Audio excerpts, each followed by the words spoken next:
Hello and aloha the Baha'i greeting to everyone on the planet. My name is Abbas Tamuri. I am the elder of Baha'u'llah and his agent in the planet. My work is to elucidate and explain some of the difficulties that has not been resolved by the Baha'i scholars and by the people. So the faith of Baha'u'llah is clear to people. I have no other agenda except that. I've been talking about this book, A Gate of the Heart of Mr. Nader Saidi. He's a very, very good Baha'i, a very intelligent man. Unfortunately, he has put himself into a whirlpool of a subject, which is the subject of the revelation of the Bab, and naturally he's has done few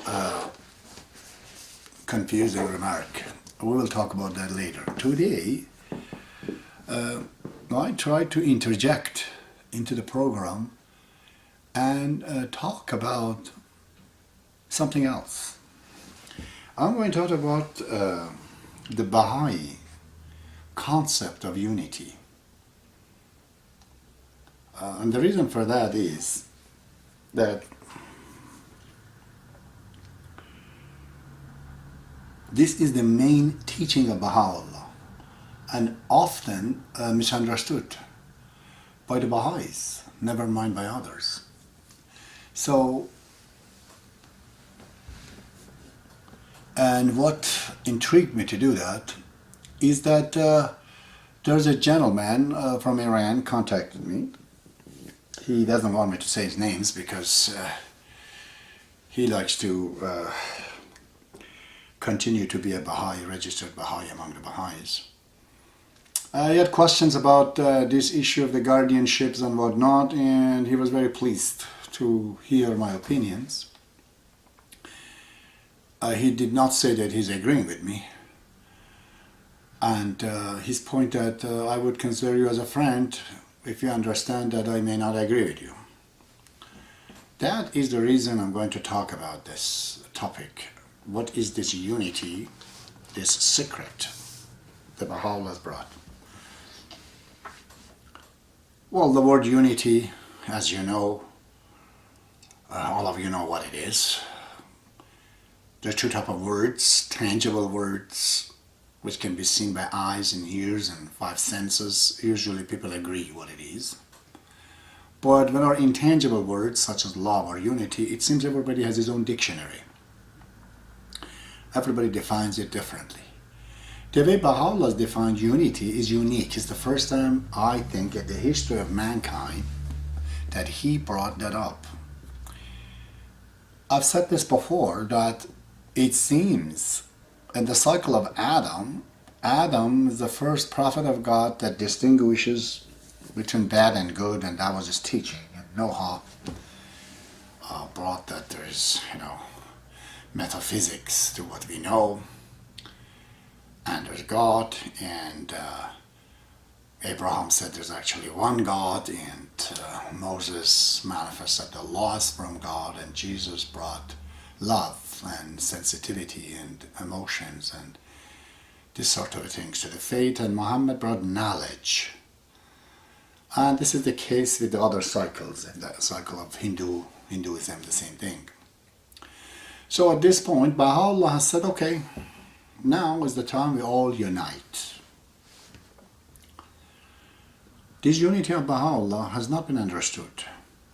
Based on that, I can tell you, Baha'u'llah has not come to get rid of the bad people. He hasn't come to get rid of the wicked people. That has been done already by the prophets of the past. He has come to unite the good people. This is the problem. Good people, they don't get along, and then they create bad. A definition of the word bad, Abdu'l-Baha says there are two definitions. One is the lack of goods, such as this light, which is, the lack of the source of light, and if it is not there, it will create darkness. So darkness doesn't have a source, he says. That's bad. The second definition of bad, he mentions the example of the poison that's in the snake is good for a snake, is bad for us. It means the bad relationship. So they're good people, they don't get along. As a result, we have a bad consequences. The bad is created by two goods colliding. This is the theme, the main theme of the Baha'i teaching.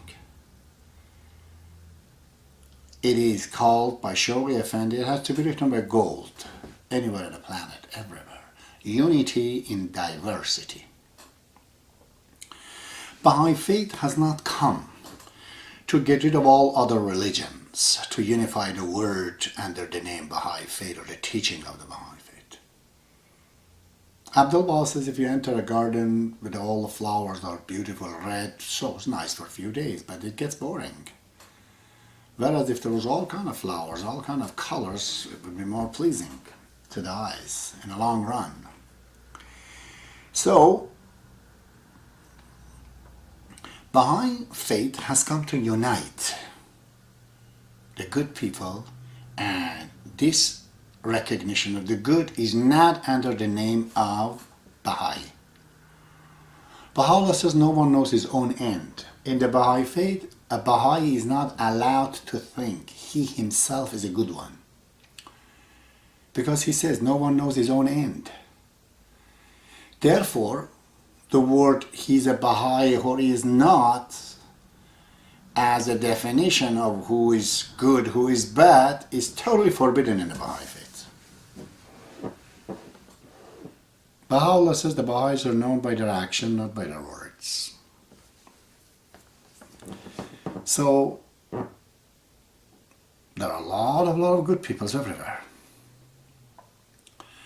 The Baha'i is a specialist. He has the formula. He knows how to solve the problem. He knows how to communicate with others. It is, how I put it, humanity is like a jigsaw puzzle. Everybody in the planet is a piece of this jigsaw puzzle. If we try to teach Baha'i faith, or any opinion, trying to get two people to conform to who we are, to become like us, to follow us, well, then we have two pieces of the same pieces of the jigsaw puzzle. Then one piece is missing. You can never put it together like this. Baha'i faith talks about a spiritual unity, not a social unity. And a political party, in a country, in a city, in anything that you want to do socially, yes, you want the people to have the same opinion, same ideas, same approach, some kind of a sameness to be in them. That is a political one. That's a social unity. We should not use Baha'i faith, which is a spiritual phenomenon, as a means to create social unity. We don't want the people in Canada or any country to all sign up a card and say they're Baha'is and then create a Baha'i government under which. But actually nobody has changed. Nobody has studied, nobody knows what it is. We understand that when Baha'u'llah has come to the planet, has manifested, it is like the sun. Abdu'l-Baha says there's a parallel world between physics and metaphysics. If you look at a cup in your hand, there's also a metaphysical cup exactly equal to that, which would be the idea and the shape of the cup, designed by the cup maker. One is physics, one is metaphysics. At the same context, you can see that Baha'u'llah is like the sun. When sun rises, the whole planet gets enlightened, bad or good. Everyone becomes brilliant, becomes bright. Baha'u'llah is like the son of the reality. This that a spiritual sun. When he manifested himself in the planet Earth, all the planet became Baha'i. How would I say this? It's because I compare 150 years ago to now, any country in the world, we have progressed. In US we wouldn't vote for the women, now we do. Even in Iran, even in China, in Russia, name it, anywhere in the world, we have progressed immensely in all the area. This is because of the sun of reality. See, because Baha'u'llah has risen. There you go. We're all Baha'is. Some of us, we know it. Some of us, we don't. Some of us, we think we are, but we're not. Therefore, this subject who is a Baha'i, who is not, has to be set aside. Okay? To sign a Baha'i card, socially you're entering to create an opportunity for the other people to know you or you know them. It's a means. It's a social gathering for the spiritual means, for the spiritual goal. It's a social means for a spiritual goal. The goal of the idea is, in the spiritual realm, there's a unity, there's a oneness. Baha'u'llah says this unity is so big that when it gets close to God, you can't see even the difference between God and the ordinary people. Now when you look at Baha'u'llah, you say, you know, your divine majesty, the prophet of God, the, whatever you want to go say. But if you really get close to him, you find him like your father. Much like a son of a king or a queen. In their household, they don't call your majesty king or your majesty queen. They just call the king dad. The queen becomes mom. She's mommy. King is daddy in their household. To us, because we're outside, we see king. Otherwise, it's a father. So, because Baha'u'llah, because of the level of love, it is so high that it kills all the stations of ups and downs. There's so much friendships, there's so much closeness. It is irrelevant who is higher, who is lower. It all melts down at that point. So, this is a very, very important matter that we have to understand to get rid of this idea of converting others to ourselves. And especially in Iran, I remember when you talk to some of the Baha'is, especially high, rank and file,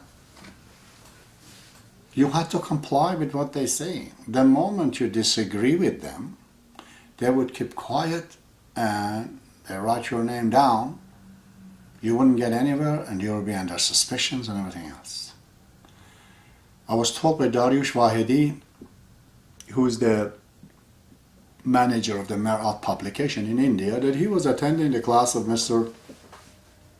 Riyaz Qadimi, one of the prominent scholars and teachers in the Baha'i faith. This man has done a lot of services. He had many, many students in his class that they all pioneered all around the world. There's no doubt about that. But at the same time, there were difficulties. I bring his name because I like him and I appreciate him. And I'm sure he's not going to be bothered with this. So the other Shwadi said he would want us to even cut our mustache, never mind having beard, because anything that shows we are affiliated or look like the Muslims or anything like that, he wanted to cut. He wanted us to have a Western look to us. Isn't it amazing that such a prominent teacher would actually do that? He was a man in the military, a colonel, I believe. So this is not to criticize him, but just to give you an example that how this matter of conformity was around. Among the Canadians are actually worst. I've been in the Baha'i community in Canada.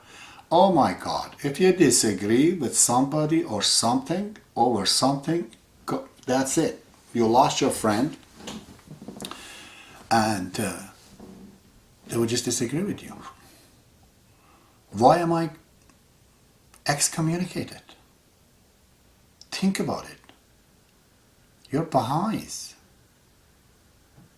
You read the book. You know there is a process of independent investigation of the truth.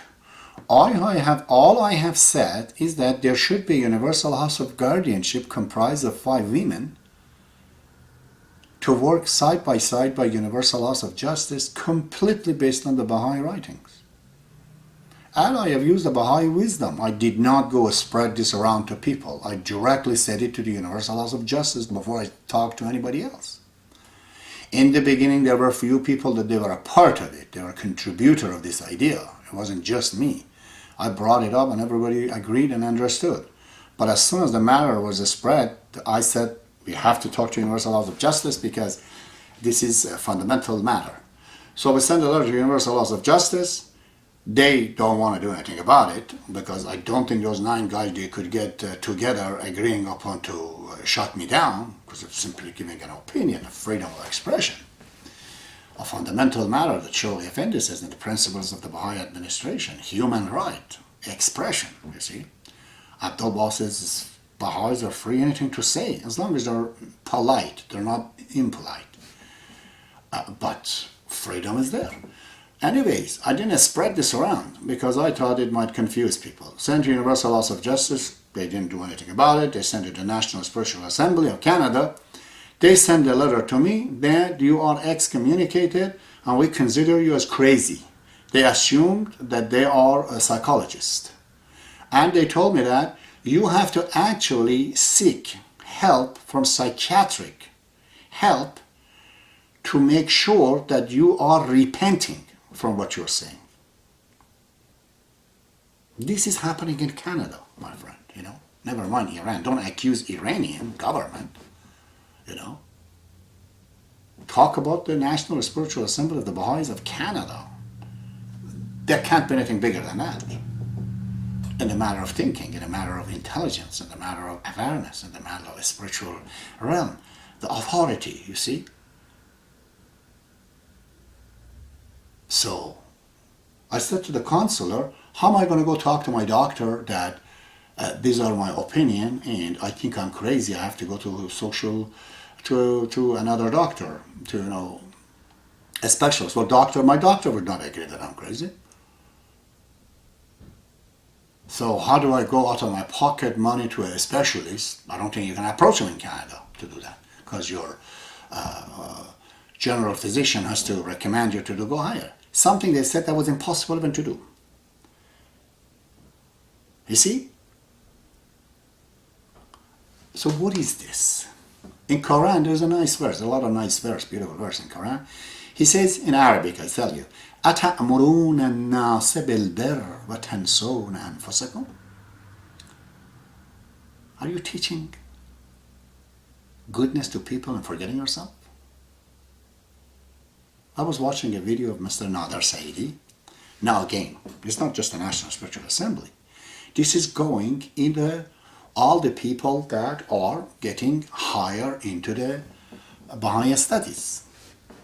It's a disease, a spiritual disease. I'll tell you why. So he was teaching in Persian to a meeting made, it's on the YouTube's under the name Nader Saidi, Nadersaidi. 4 videos. First 2 was there, the third and fourth I guess was mangled, you couldn't watch them. The wrong videos. I watch it and he's trying to tell to people the revelation of the Bab, which is this gate of the heart he was talking about, was about changes, was about accepting different ideas, about tolerance, about getting of the old traditional ways of the past out and adopting to the new ones. The man is teaching to all the Muslims and non-Baha'is the idea that he himself at home is not practicing. Teaching the idea, getting expert in talking. But practically, failure.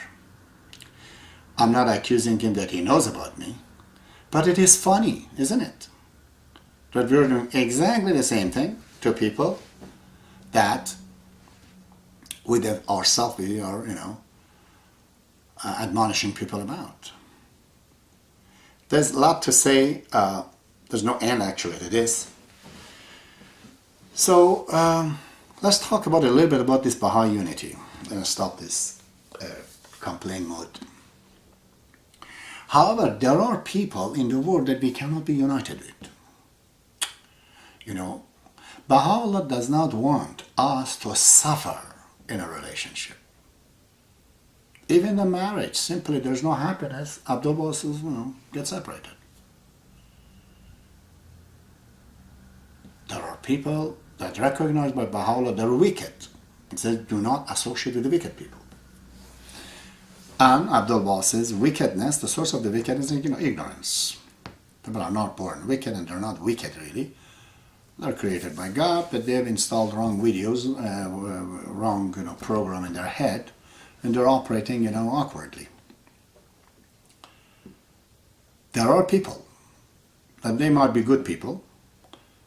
We don't know bad or good in the Baha'i faith. We do not judge at all, ourselves and others. But we surely see these actions are improper and it's causing others to suffer.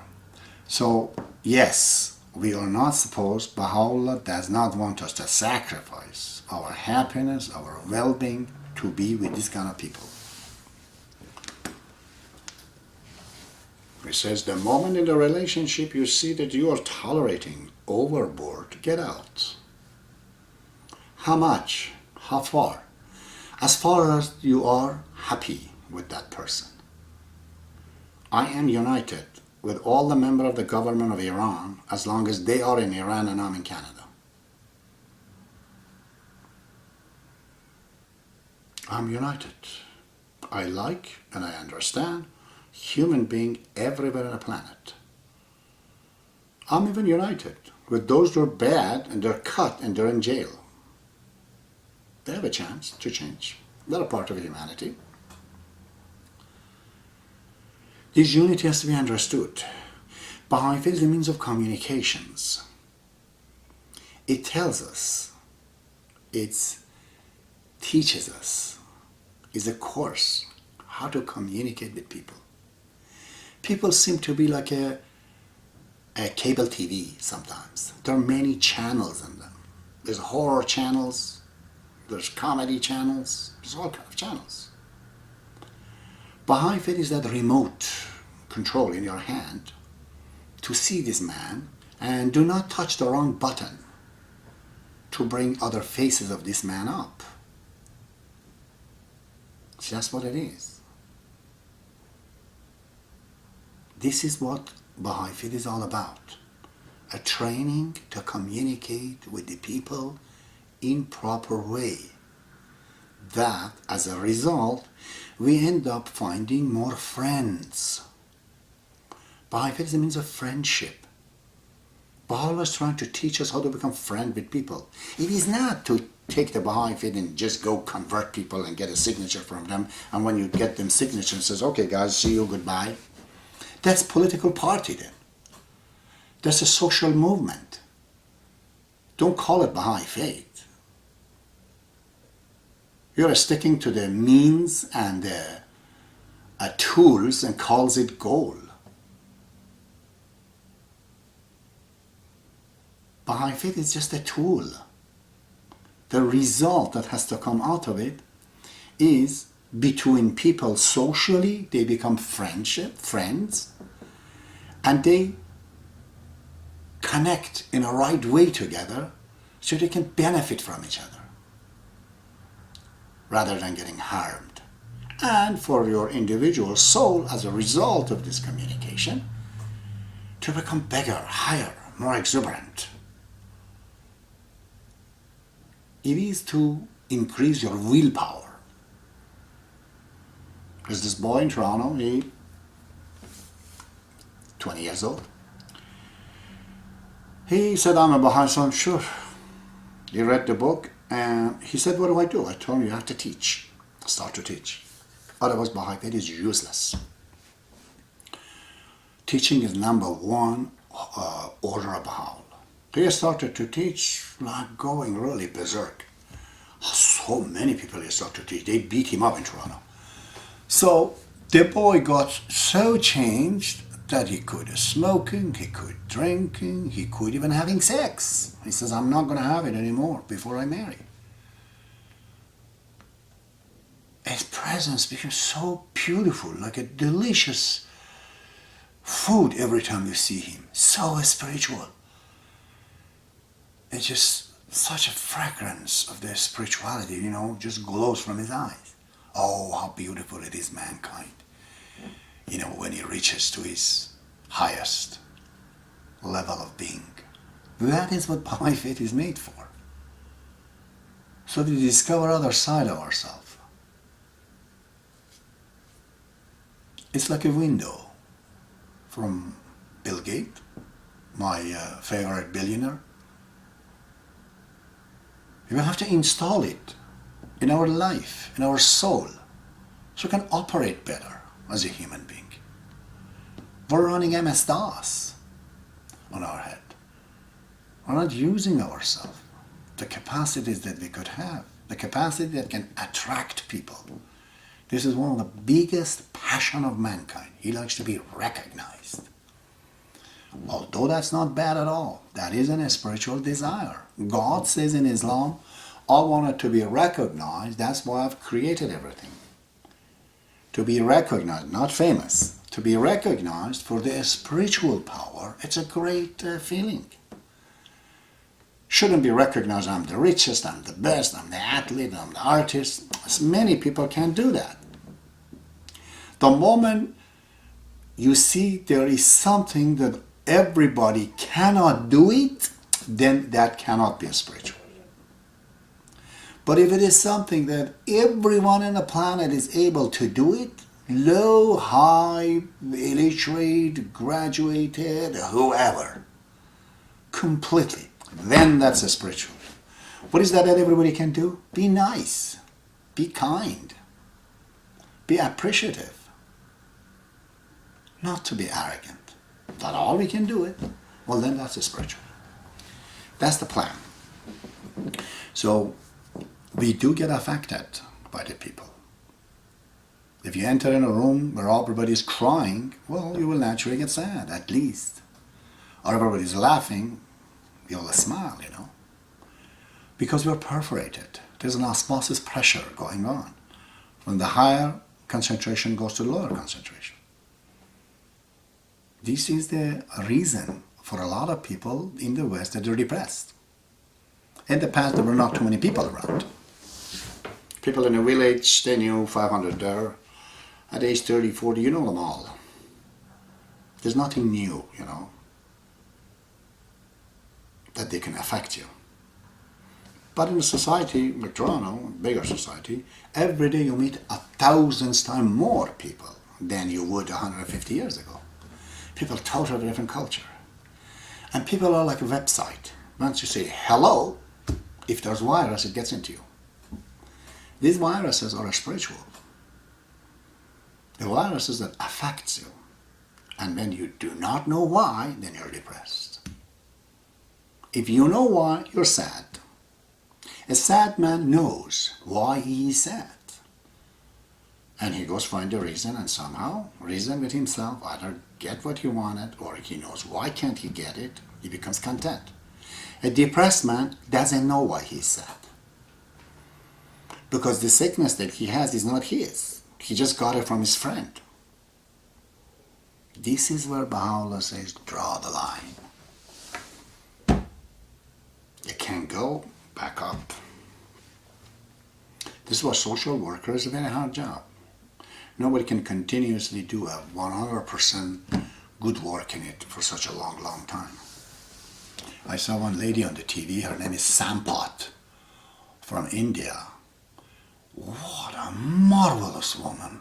My God, I like to see him and prostrate in front of her. An Indian woman, definitely not very literate, not educated as all, but she was going around the villages here and there trying to mend people together, husband and wife. My God, she was just like a prophet of God. She's not a Baha'i. Is she not a Baha'i? Think again. Baha'is are known by their act. I was totally astounded by her. If you have that kind of power, like her innately, go ahead. Like Mother Teresa. If you don't have, go study the Baha'i faith. Once you get into you and you like it, you don't need to become a philosopher or a educated person to know it all. Just to know the 12 principles of the Baha'i faith and a few lines of the history, couple of pages altogether, is that to teach. Once you start to teach it to other people, watch out. Something strange happens. You start to become better and better and better and better and become happier and stronger. With that power, yes, we can go and help a lot of people. Without it, sometimes it's difficult. So,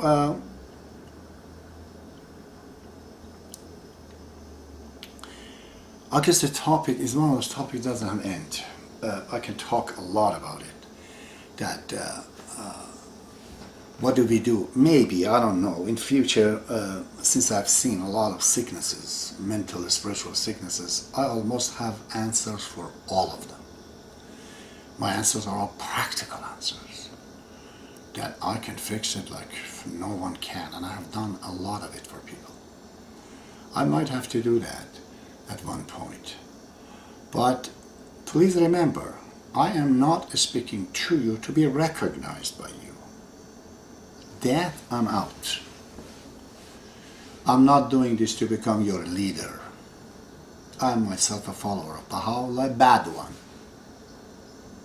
At least to my own understanding, I have a way to go to call myself a Baha'i.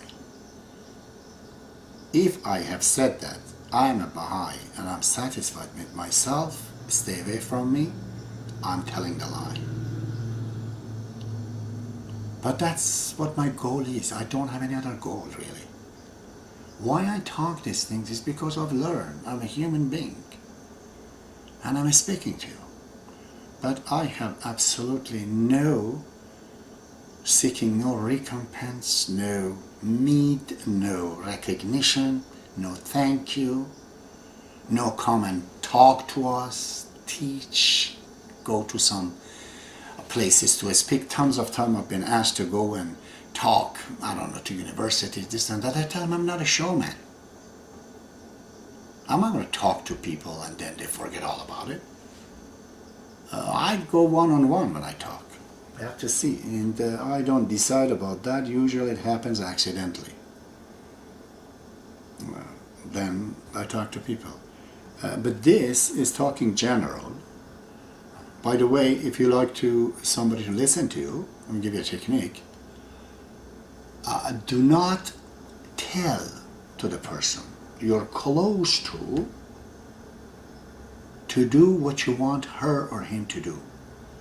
Remember, even to your children, they will do opposites. It's the nature of man. If you want them to do what you like them to do, start to do that yourself. You want your wife, your husband to wash dishes? Just start doing it. Believe me, before you know, they start to do the same thing. Just do what the person wants to do if you're close. These admonitions and advice and all that I engage today is not a good practice. Okay. Allahu Akbar.